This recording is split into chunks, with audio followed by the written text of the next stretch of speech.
queridas, tudo bem? Na semana passada aprendemos que devemos estar ligadas à fonte de poder, que é o Espírito Santo, e que por sua vez o Espírito Santo em nós produziria resplendor. Isso, resplendor. Jesus é aquele que é radiante e a sua vida em nós nos leva a sermos luz do mundo. E aí você para agora diante da TV e pergunta: mas espere um pouquinho, se isso então é verdade, por que a igreja em geral não é radiante? Qual o motivo? Se temos o poder, por que a nossa luz não brilha de forma tão intensa? Excelente pergunta. O problema é que existem fatores que bloqueiam esse resplendor. Vamos conhecer esses fatores hoje? Um dos motivos dos cristãos que têm o Espírito Santo não viverem como luz na escuridão é que existem bloqueadores da glória de Deus em nossa vida. Para melhor compreendermos nossos bloqueadores, basta lembrarmos de como Jesus descrevia a presença do Espírito. Você se lembra? Ele comparou o Espírito Santo a um rio de água viva. Se você já fez rafting, tem ideia do que Cristo quis dizer com água viva. Não se trata de um riacho ou de uma fonte. A sua palavra traz à mente um rio poderoso, que desce montanha abaixo, enchendo de vida os vales por onde passa. Esse poderoso rio é a imagem que você deve ter do poder do Espírito na sua vida. Ele é revigorante. E a partir de agora, iremos entender melhor como os bloqueadores podem impedir o fluir desse rio. Bloqueador número 1, nossa própria vontade. O primeiro bloqueador que precisamos combater é a nossa própria vontade. A vontade humana é uma questão muito delicada.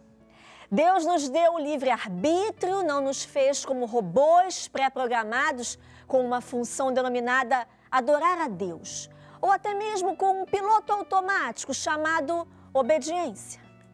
O Senhor nos criou à sua imagem, por isso temos a capacidade de escolher se vamos ou não amá-lo, adorá-lo e glorificá-lo. Sabemos que seria muito mais fácil se ele nos tivesse pré-programado, mas veja isso pela perspectiva de Deus.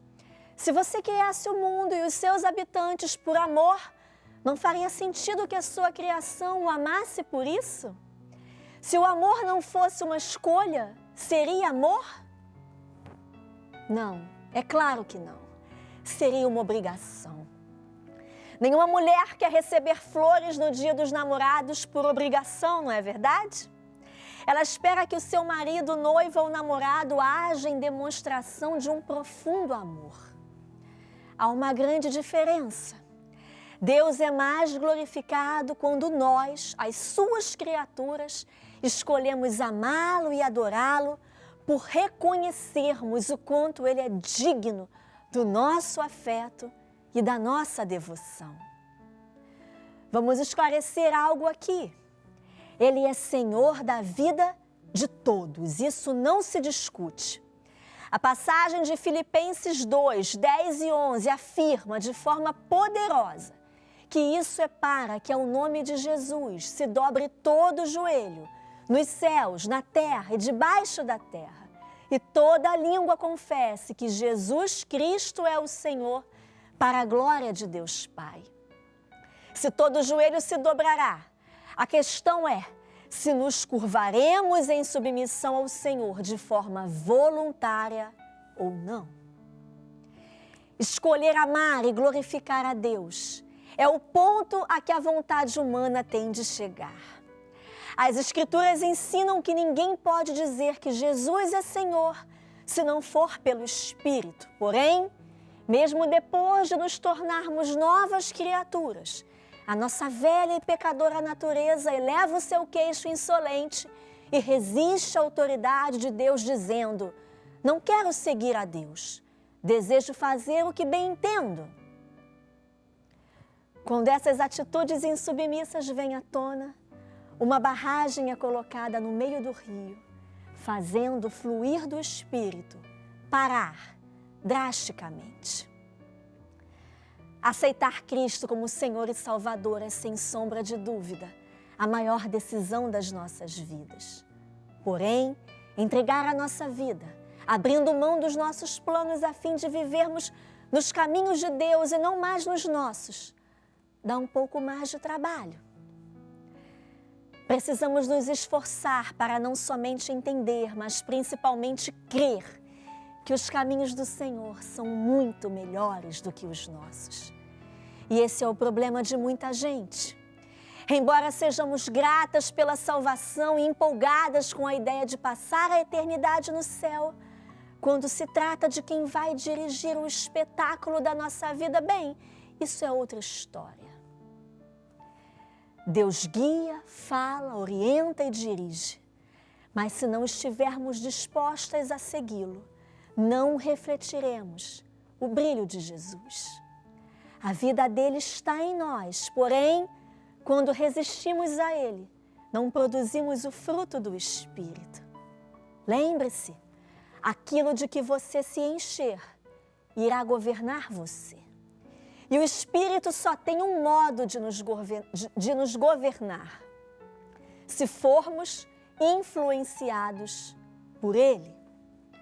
Muitas vezes, no processo de crescimento, ou não sabemos o que fazer, ou não queremos fazer o que sabemos que deve ser feito. E é aí, que o controle do Espírito entra em cena quando precisamos nos render. Devemos nos submeter ao que o Espírito Santo nos manda fazer e permitir que Ele, somente Ele, assuma as rédeas da nossa vida em todo o tempo. O que devemos fazer a todo instante é ser cheias do seu poder e nos submeter ao governo dele. O Espírito Santo fala conosco. Ele traz à nossa mente as coisas que Deus disse. Ele nos mostra a saída, Ele nos dá a resposta. Ele nos diz o que falar. Mas quando Ele nos lembra de algo ou nos incomoda, o nosso papel é deixá-lo assumir o controle da nossa vida. Nós temos de nos render, querida. Nós temos de anular a nossa própria vontade dessa maneira. Sim, aí sim, o Espírito Santo nos leva aonde nós precisamos ir. Cada ato de obediência do cristão é um passo de submissão que diz sim ao senhorio de Jesus e não à carne, que reconhece que Ele é Deus e que sabe muito melhor do que o homem que caminho seguir, que acredita que os caminhos do Senhor são bons e que Ele nos ama. A obediência é uma resposta positiva ao Deus que quer o melhor para nós. Essas palavras nos fazem entender que a razão da submissão é o amor. Deus nos ama, Ele deseja o nosso bem, portanto, escolhemos nos render à vontade dEle. E quanto a você, o que está bloqueando a luz de Cristo na sua vida? Que área ainda não foi entregue totalmente a Ele? Jesus disse que uma árvore ruim produz frutos ruins. Uma maneira de verificar se estamos sendo ou não submissas ao Senhor é examinar os frutos que temos gerado. São do Espírito? Ou o que tem crescido em nosso caráter é orgulho, ódio, luxúria, ciúme, cobiça? Esses são frutos de uma natureza pecadora e a prova de que o Espírito não está fluindo através de nós. Permita, minha querida, permita que aí onde você está agora, permita que você seja encorajada a submeter-se totalmente a Ele. Peça ao Espírito Santo que mostre qualquer barreira que esteja bloqueando o fluir dele através de você.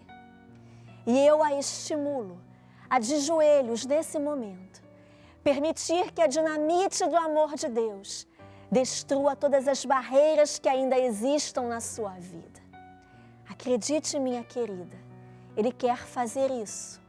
Ele quer fazer isso por você, agora. Portanto, irmãos, rogo-lhes pelas misericórdias de Deus, que se ofereçam em sacrifício vivo, santo e agradável a Deus. Este é o culto racional de vocês. Não se amoldem ao padrão deste mundo, mas transformem-se pela renovação da sua mente, para que sejam capazes de experimentar e comprovar a boa, agradável e perfeita vontade de Deus.